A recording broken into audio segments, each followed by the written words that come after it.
Welcome along. Welcome along to Navigating the Shift. I'm Start that over again, sorry. And she's Sarah. No, I'm Donna. Madonna. We did the song Vogue, everybody do their Exactly. stupid hand stuff. Yeah, stupid. Anyway, hi. Hello. What's happening with your weather? It doesn't sound like it's very good. We're burning up here again. And I mean fires, not heat. It's not too hot. It's pretty warm. The fire is now, it's called the glass fire. It's a combination of three now. And it's behind my house. There's like two houses, and then there's this field, and then a hill, which is actually called Mount Taylor. And the fire's on the other side of that, which is where it got to in 2017. And I evacuated. And so, I just have my cell phone with me all the time waiting for the tingo, you got to get the heck on out of there. And the ash is insane. I mean, you can see what my poor plants are covered with. And because it's really caustic, I have to hose them down. And also my car has a carport, but the ash just floats in on it. So I've been hosing down my car a couple of times a day so it doesn't destroy anything. And I was like, okay, this is the one time I'd be happy to wear these N95 masks my son left here, because it does help with the smoke. But normally it's like, no. So it's a little stressful, but I got through it, and 3 years ago I can get through it again. So, well, since we've got you here, everybody, can we all just connect real quick and take some breaths and just imagine us all connected, maybe in the field behind my house, and maybe we're holding hands, and we can feel the love flow, maybe coming in on your left side from the person on your left, because we're all in like a circle, and flowing out your right hand to the person on your right. And look across the circle and see all these smiling, beautiful faces and bright, shiny stars. So let's all set the intent to dampen down the fire. Let's bring in the element of water, let's say, cool, wet water. I don't know if it's going to rain. It's not that type of season, but hey, let's do a rain dance, you guys. We can even get up and imagine, dancing around. Let's bring some rain. Let's cool down the energy. Let's ask our friends in the sky to please help. Do something, because this has gotten way out of control. And I just appreciate everybody coming in on that. So thank you.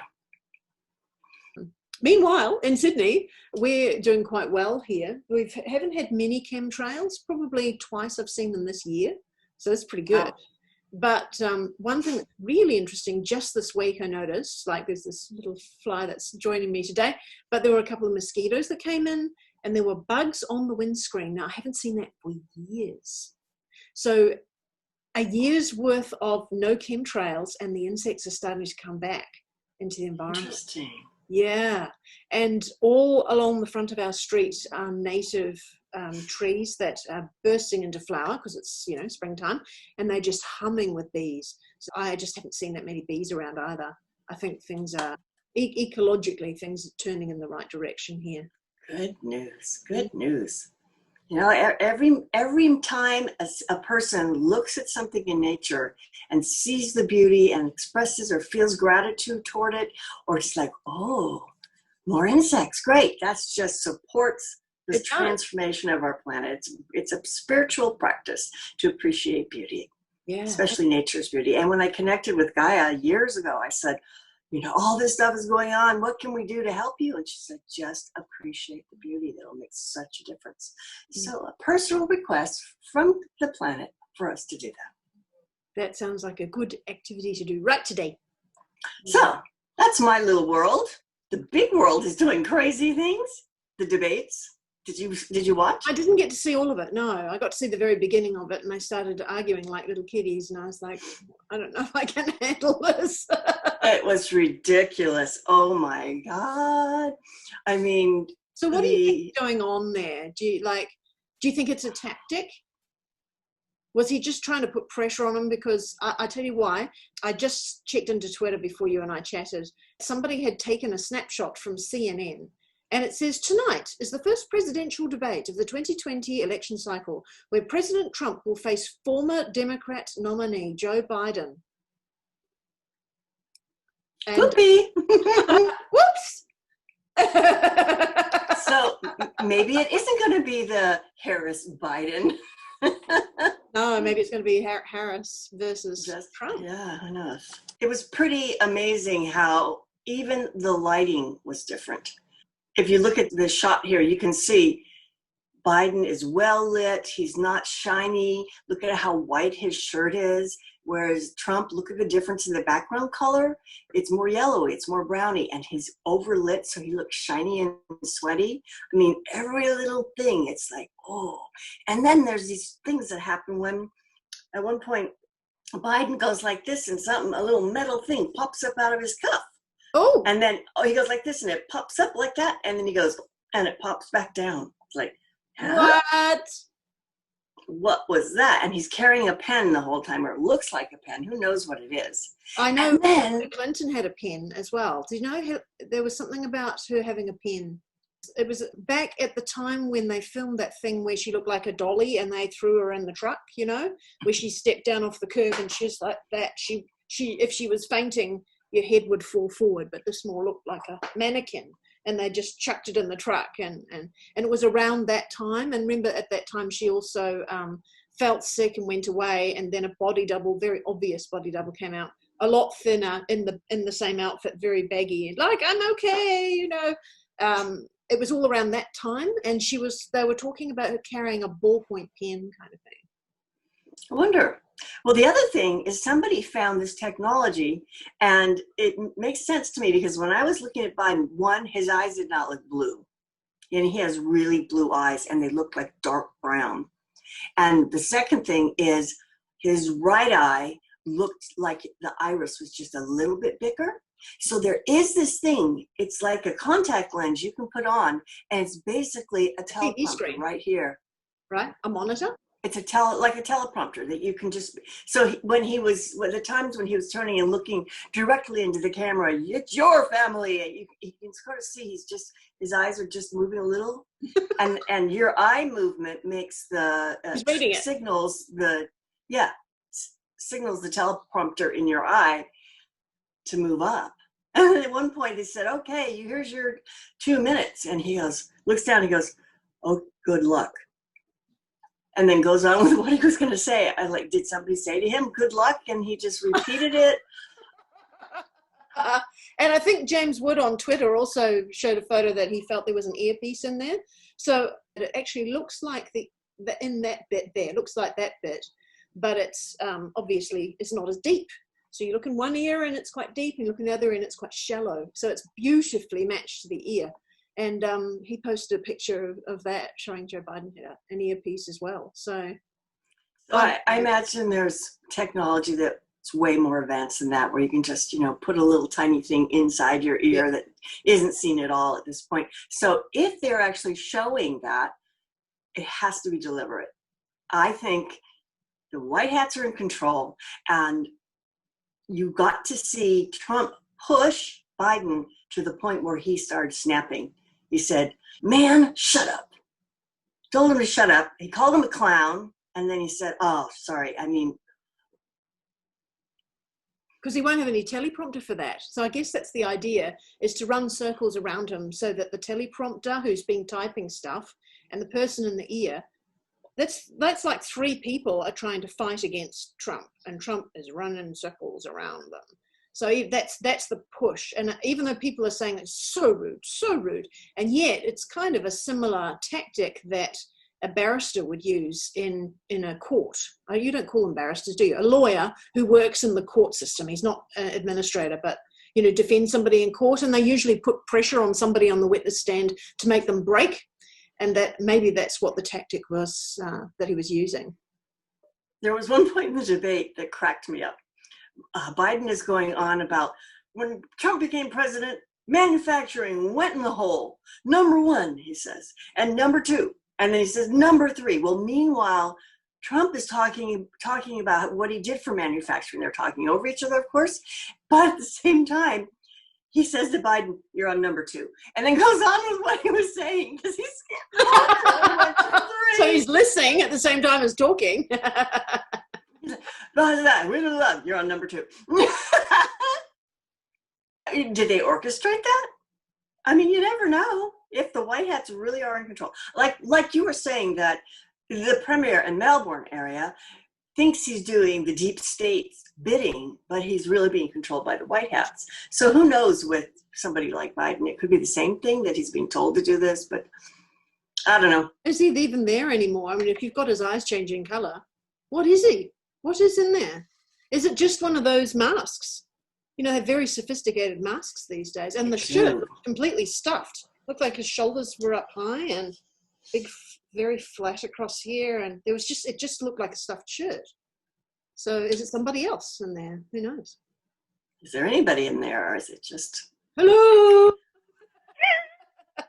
And the commentator was so obviously, I mean, he's a Democrat deep state guy anyway, but he was so obviously helping Biden along and attacking Trump, really going after him. Right, but still, he really helped Biden. He interrupted Trump all the time. At one point, Biden said, "He's yapping on so much, I can't tell what's going on." And the commentator said, "Yeah, me either."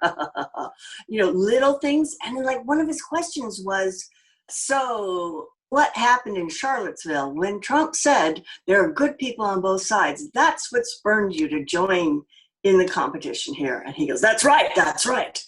And I was like, just feed him the line. Yeah, feed him the line. And he, you know, he's obviously, that's a lie, and it's been disproven all over the place, and it's so easily fact checked that people can go, wait a minute, you know, he's in the debate, he's doing a very blatant fact checkable lie. So who knows? I mean, Trump looked like kind of a bully, but I kind of got it because Biden was lying out his teeth. It was there any lies you picked up that Trump was saying? Oh, what did he say? There was one thing that was interesting. Oh, he said, "We know what Crooked Hillary did, and we know, Biden, that you're the one who suggested the Logan Act to go after Flynn, and you were in on that meeting. And so was Obama." And at which point, you know, Biden's going, "Ah, all right." You know, he hardly ever looked at Trump. He mostly was looking at, what was his name, Chris Wallace, I guess, or into his camera. Mm-hmm. A little bit too scary to look him in the eyes. So how does it work with the debates from here forward? Do they have more of them? Like, do they keep on going?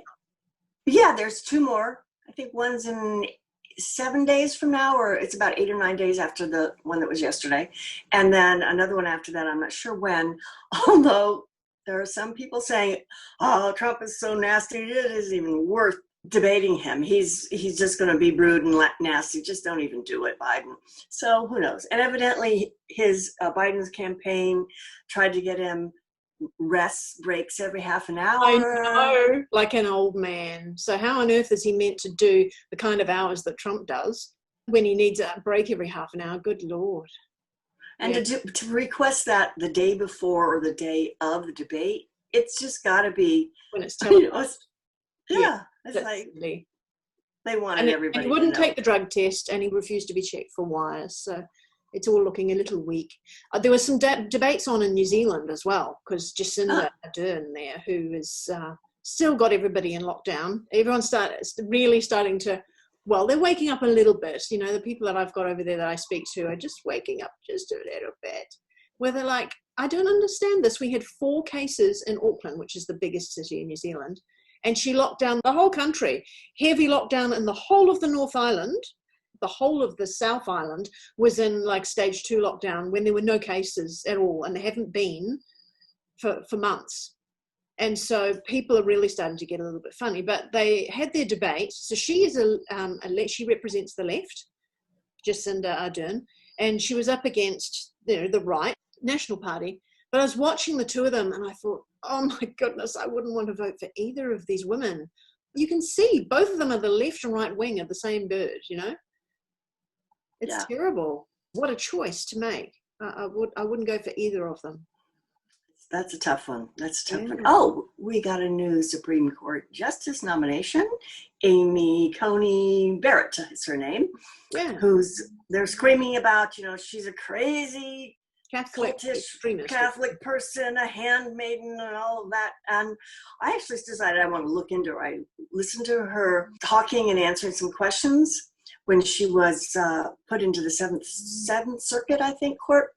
And she seems very focused, clear-headed. She has a nice voice. She's a nice-looking lady. And the energy was just pretty darn clean.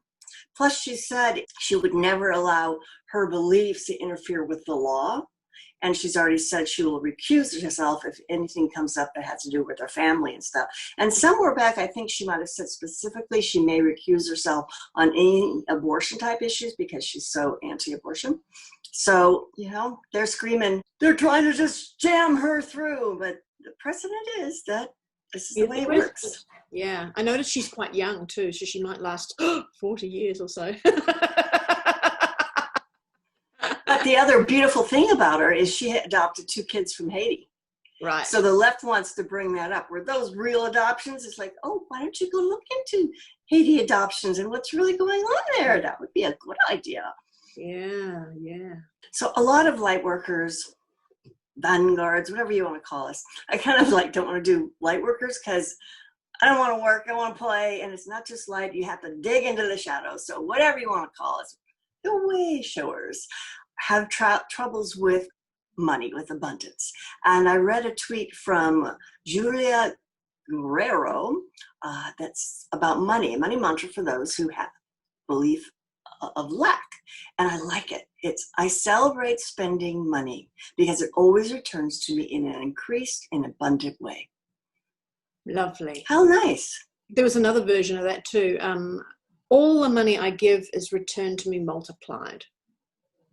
Nice. The idea of spending money, that was something I'd seen different because when I was a kid, we were really poor, couldn't afford toothpaste and eating out of the garbage at the back of the grocery store. I mean, we were poor.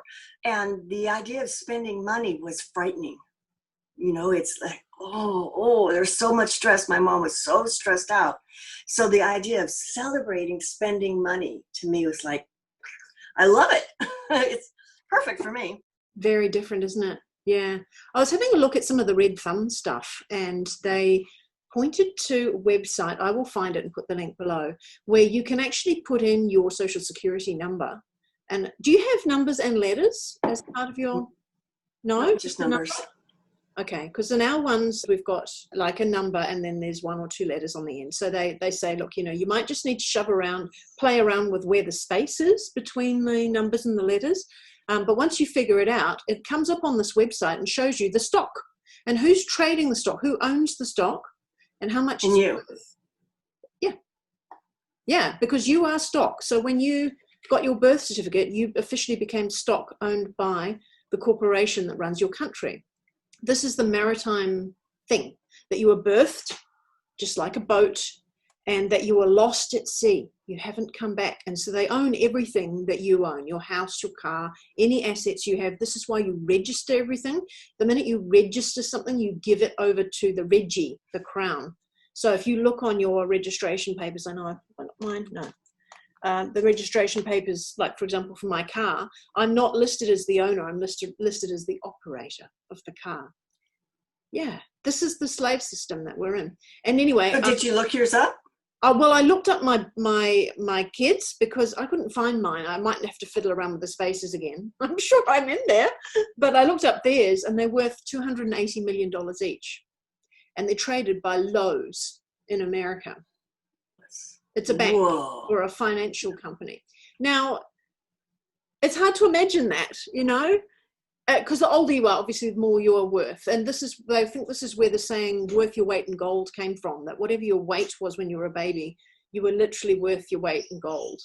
That doesn't quite sound right, because then, a baby that would be between 7 and 9 pounds, that much gold, I think would be worth more than 280 million. So I'm not sure if that's correct. But just the whole idea seems curious to me, that there's the fact that I actually found the numbers is interesting. The fact that I didn't find mine is even more interesting. I'll work on that. Maybe I will be able to find it. Or whether there are trading stocks and things that just simply use those numbers, and what we're looking at is some totally different stock. I don't know. But were both of your sons the same value? No, the older one was worth a bit more, but they were both being traded by the same financial company, Lowe's.com. Curious stuff. Oh, I want to check that out. Yeah, you should. I'll put the link in so you can have a go yourself and see what you can find. Other bits of news that I found, 28th September, the Bitcoin owner was convicted of racketeering, cyber fraud, and laundering millions of dollars. That's oh, Lord. interesting. Tom Hanks, handkerchief code. So this came through a mixture of WikiLeaks and on Wikipedia. Remember how Tom Hanks was selling handkerchiefs, bandanas, different colors, with different national parks shown on the handkerchiefs. So that's more to dig into there. 22nd of September, the New York Post has an article saying a Japanese lab launched a safe UV lamp which kills pathogens and viruses. So some people were saying, well, hey, why don't we just put them in a whole room? But I'm thinking that we don't want to lose connection with all pathogens and viruses, because then we'll lose our own immunity. You need to have a certain amount of it. Was that wonderful article showing that Trump is injecting $500 billion into new business for Black people, and designates the KKK and Antifa as terrorist groups. So that is extraordinary. I'd like to see them call him a racist after that. And then the 26th of September as well, Huawei research lab in China, huge fire. Very interesting. I have talked to someone who's from Wuhan, who has now moved to Australia, was given the intuitive thing to get out of there. And I was asking about the Three Ways River, the enormous dam, which looks like it's set to bust. Three Gorges Dam? The Three Gorges Dam. And that they've been trying to drain off water from it as much as they can, because it had been just pouring with rain for ages.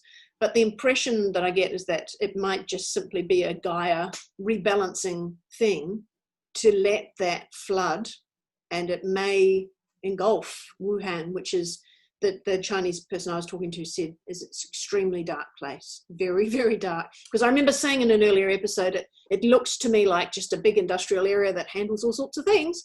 But no, this person was saying, no, it's a very dark place. And it may just need to go. Yeah, there are some purifications that are needed in this process. Yeah. Pay attention to your intuition. If it says, go away, get out of here, do it.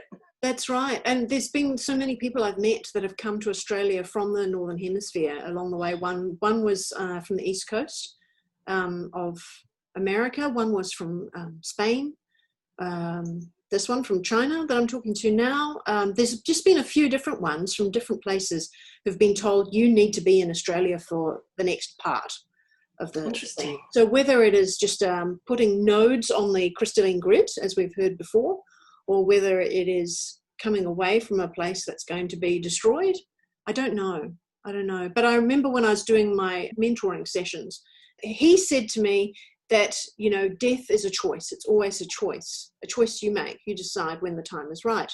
And I said, well, I don't think so. I said, what if you're down there on the execution block and you've got somebody with a big, you know, axe over the top of you, or the guillotine? And he says, you make the choices that lead to that position. And I said, well, then what about the huge tsunami that happened that killed 100,000 people? And he said, there were a lot of people that were given something to do that was up the hill that day, or that they went to visit relatives in another city. There were a lot of people that were moved out of that city by intuition on that day.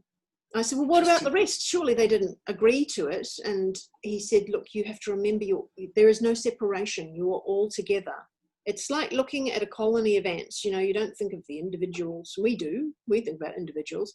But there is, like you're saying, a large cleansing that has to happen, or you've got to have a certain number of people go, otherwise nobody will remember the event, or there just must be some reasons as to why somebody might specifically come in for that event to go again, you know? Right. Like you might be, you were talking earlier, was it just last episode or the one before, about seeing that pre-life meeting.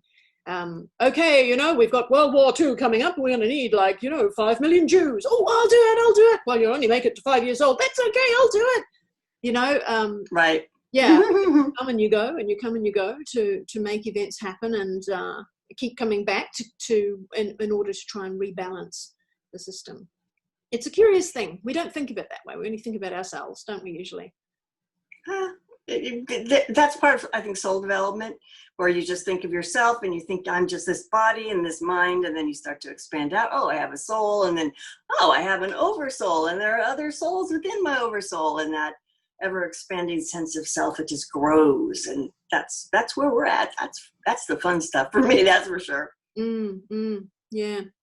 And the young girl that we talked about she's not girl, the lady that we talked to about last week, JCK, she's only been going like 3 weeks, and she had a Facebook group that had grown to 17,000 people, and it got shut down yesterday.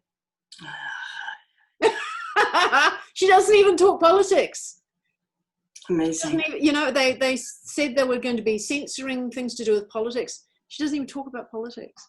Unbelievable. It's gotten so blatant. Well, people will start to wake up. Yeah.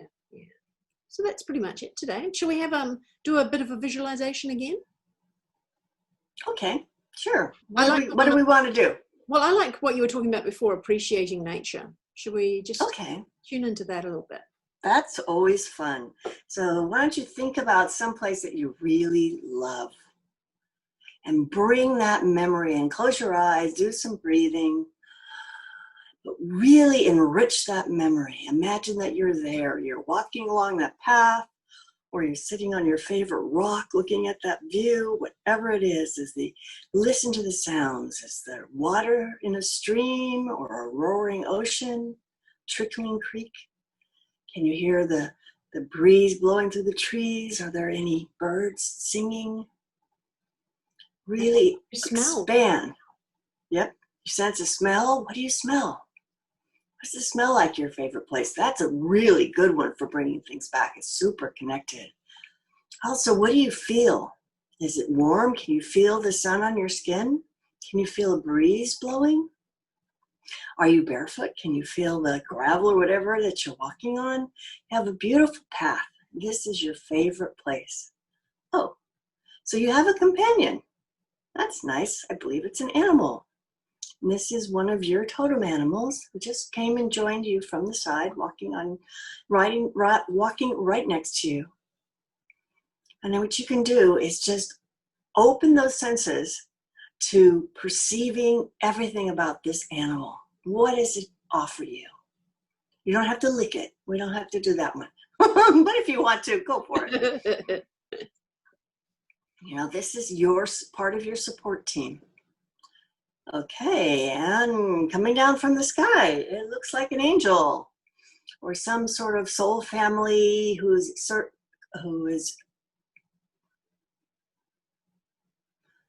or a member of your soul family who's presently not incarnate and acts sort of like your guardian angel.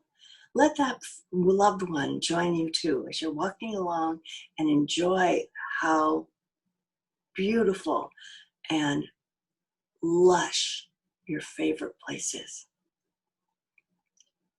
Notice the tiniest little flower.